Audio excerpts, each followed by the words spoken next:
C'est l'histoire vraie d'un berger allemand qui a subi de terribles abus de la part de ceux qui étaient censés le protéger. Après des mois de mauvais traitements systématiques, personne ne croyait qu'il pourrait se rétablir. Jugé trop dangereux et irréparable, il a été programmé pour une euthanasie dans les 48 heures. Mais lorsqu'un vétérinaire courageux a décidé d'intervenir, ce qui s'est passé ensuite a surpris tout le monde au refuge. Cette histoire documentée montre comment la résilience d'un animal peut surmonter les pires circonstances. Vous ne croirez pas la transformation dont vous êtes sur le point d'être témoin. Le Riverside Animal Protection Center n'était pas connu pour ses conditions idéales, fonctionnant avec un financement minimal et un personnel insuffisant. Le refuge municipal fonctionnait souvent à pleine capacité. En janvier 2022, suite à une opération policière contre un réseau clandestin de combat de chiens, le refuge a reçu plusieurs animaux confisqués, dont un berger allemand estimé à environ 3 ans. Le chien, plus tard nommé Titan Par. Le personnel est arrivé dans un état déplorable. Son corps émacié révélait des côtes proéminentes, de vieilles cicatrices, marquait son museau et ses oreilles, et son regard vide révélait des mois, peut-être des années, de mauvais traitements. Contrairement aux autres chiens de combat, qui ont fait preuve d'agressivité, Titan a montré une peur extrême. Recroquevillé au fond de son chenil, tremblant à la moindre approche humaine. Mark Dawson, un travailleur de nuit au tempérament notoire, ne cachait pas son mépris pour les animaux à problème. Au cours de sa 3e nuit passée à s'occuper des nouveaux arrivants, les caméras de sécurité ont capturé ce qui allait plus tard devenir une preuve cruciale. Se croyant seul dans la partie arrière de L. Abri, Dawson s'est approché du chenil de Titan, avec un bol de nourriture. Toujours sans manger, espèce de sale connard, marmonna-t-il en faisant glisser la gamelle sur le sol en béton. Lorsque Titan se retira, dans un coin, Dawson déverrouilla la porte du chenil. S'ensuivirent 3 coups de pied violents qui firent hurler de douleur le berger allemand, essayant désespérément de se faire plus petit contre le mur. Ce que Dawson ne remarqua pas, c'était le docteur Emily Carson, la vétérinaire, nouvellement embauchée du refuge, qui travaillait tard pour traiter les dossiers médicaux des animaux confisqués. Figée dans l'embrasure de la porte, elle assista à toute la scène. Sa trousse médicale lui tomba des mains avec un bruit sourd qui finit par alerter Dawson de sa présence. « Docteur, je vérifiais juste les agressifs. » balbutia-t-il rapidement en s'éloignant de la cage de Titan. Celui-ci s'est jeté sur moi quand j'ai apporté la nourriture. Le regard d'Emily passa de Dawson au berger allemand recroquevillé, remarquant comment le chien se collait contre le mur, son langage corporel ne traduisant que la peur. Pas des agressivité, juste de la terreur. Ce n'est pas ça. Ce que j'ai vu, dit-elle, fermement, sa voix tremblant légèrement de colère contrôlée. Et je crois que les caméras de sécurité ont vu la même chose que moi. Elle. Expression de Dawson s'assombrit. Les caméras de cette section ont été arrêtées pour maintenance toute la semaine. Problème technique. Demandez à n'importe qui. La menace implicite dans sa voix était claire. Ce serait sa parole contre la sienne. Et il était au refuge depuis 5 ans. Emily a maintenu le contact visuel, refusant d'être intimidée. Je déposerai un rapport dès demain matin. En attendant, je m'occuperai de cette section ce soir. Dawson est parti à contre-cœur. Emily s'approcha lentement du chenil de Titan, s'agenouillant à plusieurs mètres de distance. Le berger allemand la regardait avec des yeux méfiants, son corps tremblant encore. « Je suis vraiment désolée, murmura-t-elle. Cela n'aurait pas dû arriver. » Le lendemain matin, Emily est arrivée au bureau du directeur Wilson, avec une détermination qui lui a volé sa résolution. Robert Wilson, directeur du refuge, depuis 10 ans, a écouté son récit avec une expression neutre et expérimentée, prenant parfois des notes sur son bloc-notes. Ce sont des allégations graves, Dr Carson, a-t-il déclaré, en se renversant finalement dans son fauteuil. Mais vous comprenez que sans preuves corroborantes, c'est problématique. Le système de sécurité de cette aile ne fonctionne plus depuis la tempête de la semaine dernière. Emily avait anticipé cette réponse. J'ai demandé les journaux informatiques du système de caméra, a-t-elle répondu. Si les caméras ont été officiellement signalées comme défectueuses, il devrait y avoir une documentation. Le léger froncement de sourcils de Wilson lui dit tout ce qu'elle avait besoin de savoir. Aucun rapport de ce type n'a été publié car les caméras n'étaient pas réellement cassées. Ils ont été délibérément ignorés lorsque cela était opportun. Je veux prendre soin de Titan, déclara Emily en changeant de tactique. Le berger allemand, que Dawson maltraitait. Les sourcils de Wilson se levèrent. Il a été jugé agressif par notre équipe d'évaluation comportementale. Il a échoué à son test de tempérament hier. Il est prévu qu'il soit euthanasié demain. Sur la base de quelle évaluation? Emily a défié Mark Dawson. La même personne que j'ai surprise en train de l'agresser physiquement. J'aimerais voir les formulaires des évaluations comportementales réelles. Wilson mélangeait les papiers avec inconfort. Écoutez, Dr Carson, je comprends que vous êtes nouveau ici et que vous avez hâte de faire une différence. Mais nous traitons plus de 2000 animaux par an avec des ressources limitées. Certaines décisions difficiles sont nécessaires. Emily resta impassible.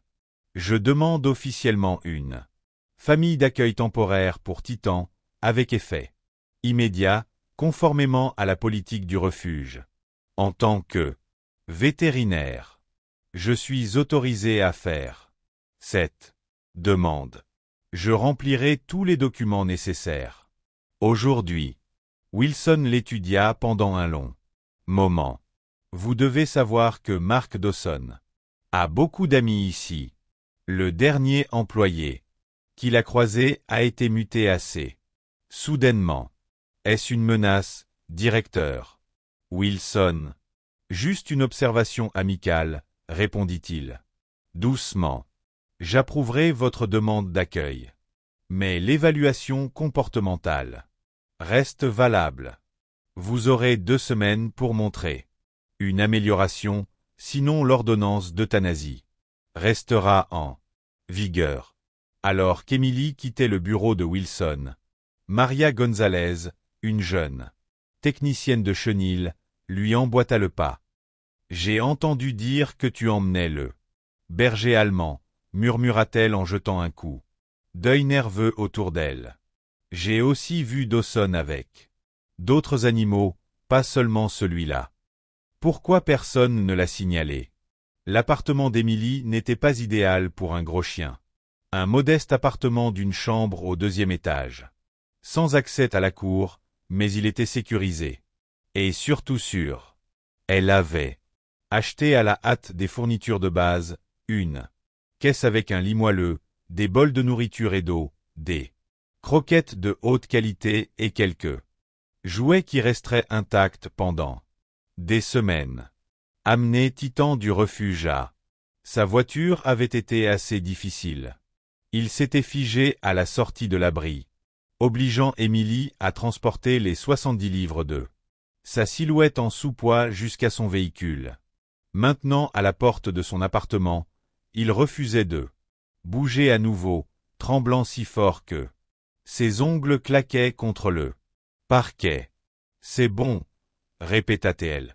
Peut-être pour la 100e fois ce jour-là, sa voix maintenue sur un ton doux et monotone. « C'est chez toi maintenant. Personne ne te fera de mal ici. » Pendant 3 jours, ils ont vécu dans un état de jour fragile. Titan a trouvé refuge dans la salle de bain d'Émilie, se calant entre les toilettes et la baignoire. Un espace si petit qu'Émilie se demandait comment un chien de sa taille parvenait à s'y comprimer. Il ne mangeait que lorsqu'elle n'était pas dans la pièce, utilisait des alaises pour chiots, plutôt que de risquer de sortir et tressaillait à chaque bruit. Le réfrigérateur tourne au rythme des pas des voisins au-dessus de nos têtes, une sirène lointaine. Émilie a tout documenté, méticuleusement. Son alimentation, ses habitudes d'élimination, ses réactions au stress, ses brefs moments de vigilance au milieu d'heures de comportement d'arrêt. En tant que vétérinaire, elle avait déjà traité des animaux traumatisés. Mais le cas de Titan était extrême, manuel, de réponse aux abus graves. La 4e nuit, un orage printanier a frappé la ville. Émilie s'est réveillée avec des vins déchirants provenant de la salle de bain. Elle trouva Titan en pleine panique, essayant de creuser, à travers le sol carrelé, de la mousse tachant son museau, les yeux écarquillés de terreur. Se déplaçant lentement, elle s'assit sur le sol de la salle de bain à distance, parlant d'une voix apaisante. Le tonnerre ne peut pas te faire de mal. Tu es en sécurité. Ici, pendant près d'1 heure, la tempête fit rage dehors tandis qu'Émilie restait immobile sur le carrelage froid. Peu à peu, les fouilles paniquées de Titan ralentirent, même si son corps tremblait encore à chaque coup de tonnerre. Puis, quelque chose d'inattendu s'est produit. Il s'est rapproché d'Émilie, sans établir de contact, mais cherchant la proximité. Pour la première fois, au matin, la tempête était passée, les laissant dans une nouvelle entente fragile. Titan resta dans la salle de bain, mais se positionna là où il pouvait voir Émilie se déplacer. Dans l'appartement. Les progrès sont toutefois minimes. Plus tard dans la journée, au refuge, Émilie remarqua que Dawson la regardait avec une hostilité à peine déguisée. « Comment se porte le tueur ?» demanda-t-il avec un sourire narquois. « Tu as déjà été mordu. » Titan se porte bien compte tenu de ce qu'il a traversé, répondit-elle, d'un ton égal, continuant sa tournée. 2 semaines. Ce n'est pas long pour réparer un chien cassé, lui, cria-t-il. À la fin de la première semaine, Titan avait commencé à passer de courtes périodes dans elle. Espace de vie principal de l'appartement d'Émilie, tout en maintenant toujours des voies d'évacuation vers son sanctuaire de salle de bain.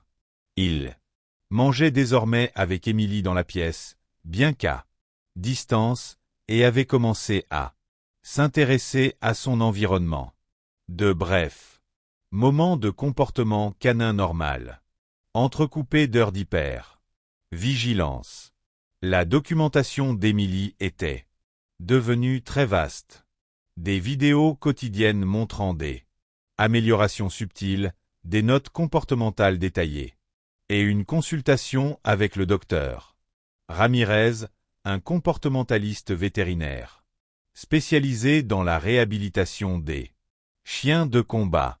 Tout cela serait crucial pour la réévaluation à venir.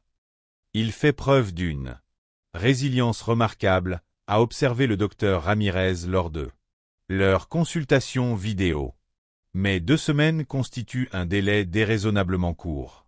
Pour un changement de comportement significatif.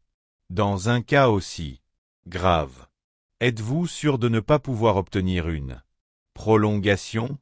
J'y travaille, répondit Émilie en regardant Titan allongé dans elle. Embrasure de la porte de la salle de bain, alerte mais plus calme qu'il ne l'avait été quelques jours auparavant. Mais il se passe quelque chose de plus important.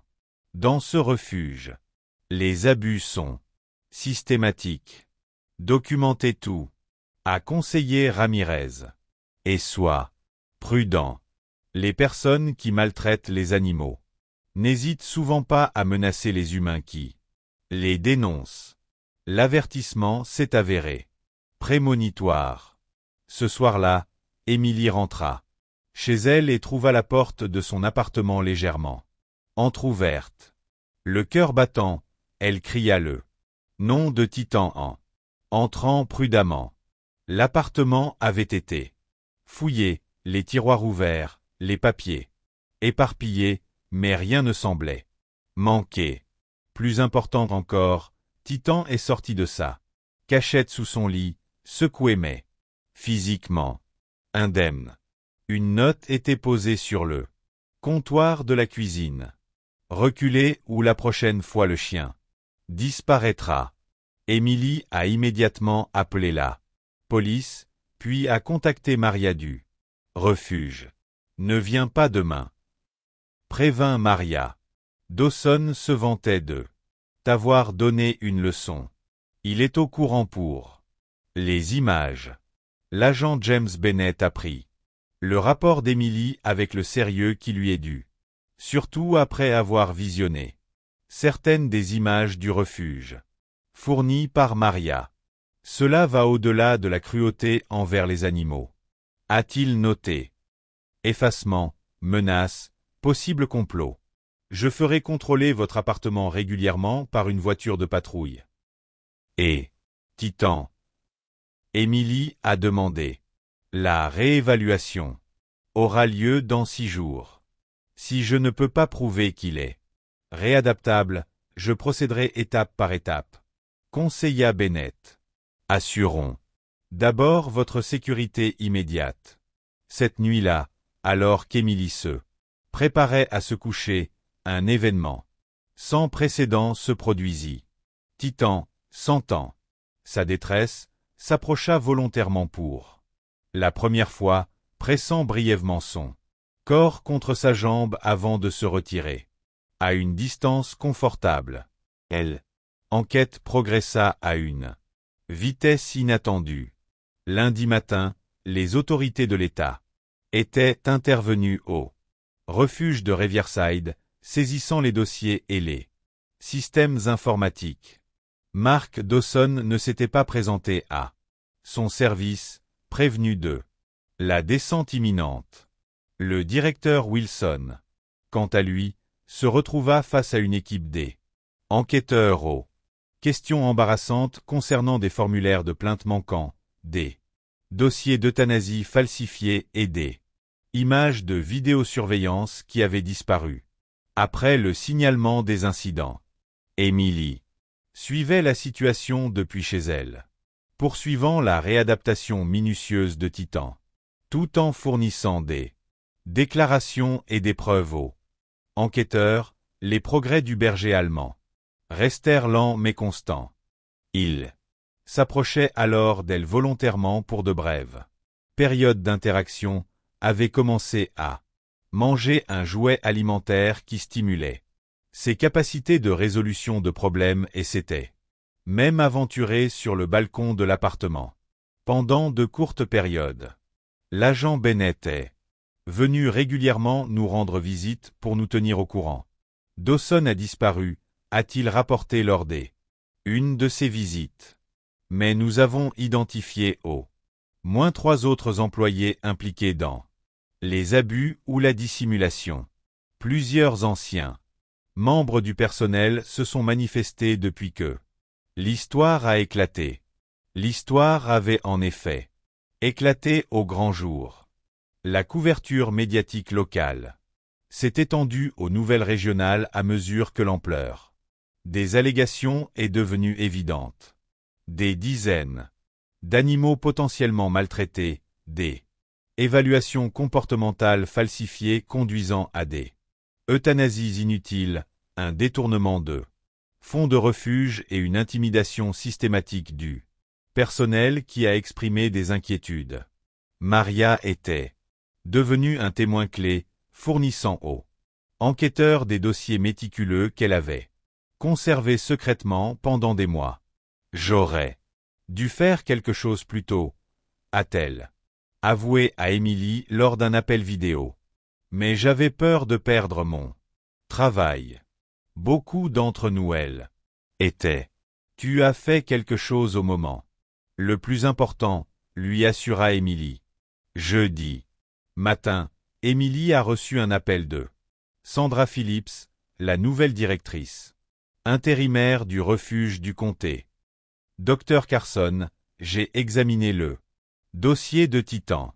L'ordre d'euthanasie a été officiellement annulé à la lumière des circonstances. Cependant, nous aimerions procéder à une évaluation comportementale appropriée. Lorsque vous estimez qu'il est prêt. Il a besoin de plus de temps, expliqua Emily. Il fait des progrès, mais la guérison d'un traumatisme n'est pas linéaire. Je comprends parfaitement, répondit Phillips. Prends tout le temps dont il a besoin. Votre poste au refuge reste ouvert lorsque vous êtes prêt à revenir. Nous allons mettre en œuvre des changements opérationnels importants. Cet après-midi-là, alors qu'Emily travaillait sur son ordinateur portable, elle remarqua que Titan la regardait attentivement de l'autre côté de la pièce. Quand elle l'a reconnu, il a fait quelque chose d'extraordinaire. Il se dirigea vers la porte d'entrée et s'assit, la regardant avec impatience. « Tu veux sortir ?» demanda-t-elle, croyant à peine à elle. Initiative dont il faisait preuve. Une vraie promenade. La brève excursion chez le petit chien du complexe d'appartements. 3 semaines. Après le début de l'enquête, Emily est retournée au refuge Riverside pour la première fois. Pas encore en tant qu'employée, mais pour rencontrer l'équipe d'évaluation en cours de constitution pour le cas de Titan. L'établissement, lui, même semblait transformé, plus propre, mieux organisé avec des protocoles clairs, affichés à chaque station et de nouvelles caméras de sécurité installées partout. Sandra Phillips, la directrice par intérim, a accueilli chaleureusement Emily. Les changements que vous voyez ne sont qu'un début, a-t-elle expliqué alors qu'ils traversaient la zone du chenil. Nous avons mis en place une formation obligatoire sur la reconnaissance et le signalement des abus, établi une ligne d'assistance téléphonique anonyme et créé un comité de surveillance civile. Ils se sont arrêtés à ce qui avait été le chenil de Titan, maintenant occupé par un labrador croisé senior. Comment va-t-il? Phillips a demandé. Mieux que ce à quoi tout le monde s'attendait, répondit honnêtement Emily. Le docteur Ramirez estime qu'il est apte à une réadaptation complète, même si l'en gardera toujours des séquelles émotionnelles.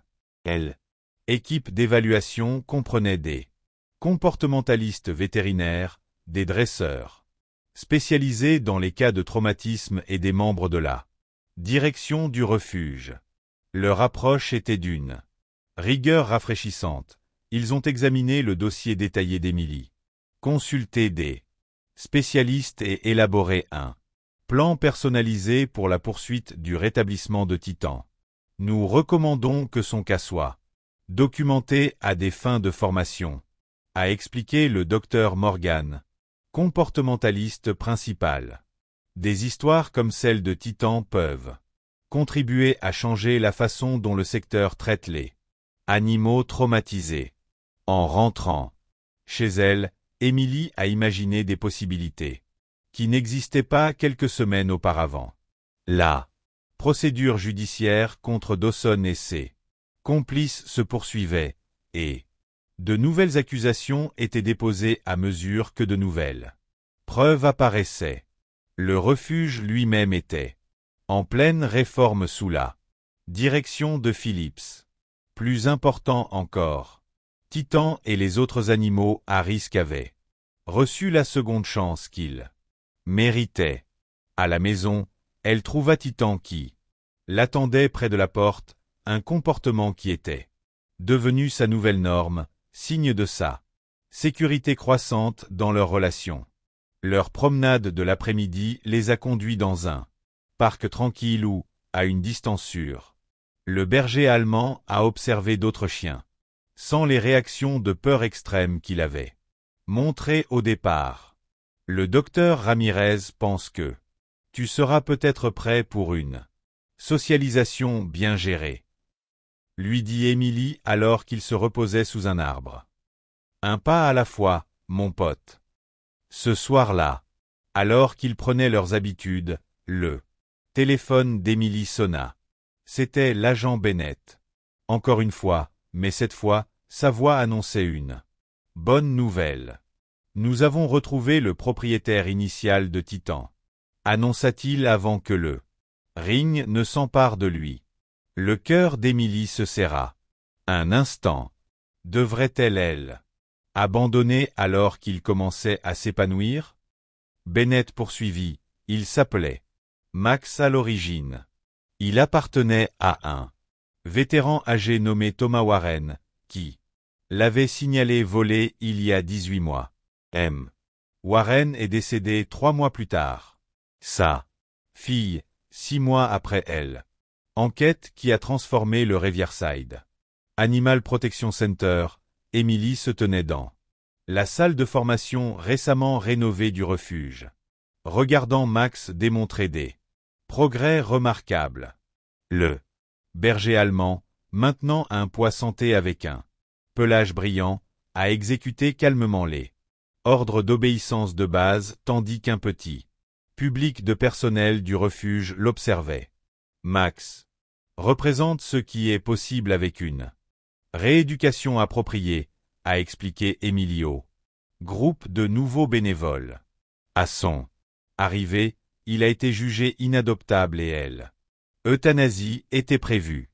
Aujourd'hui, il nous aide à repenser notre approche des cas de traumatisme. Le refuge avait effectivement été réorganisé sous la direction de Sandra Phillips. Le taux d'euthanasie avait chuté de 62%.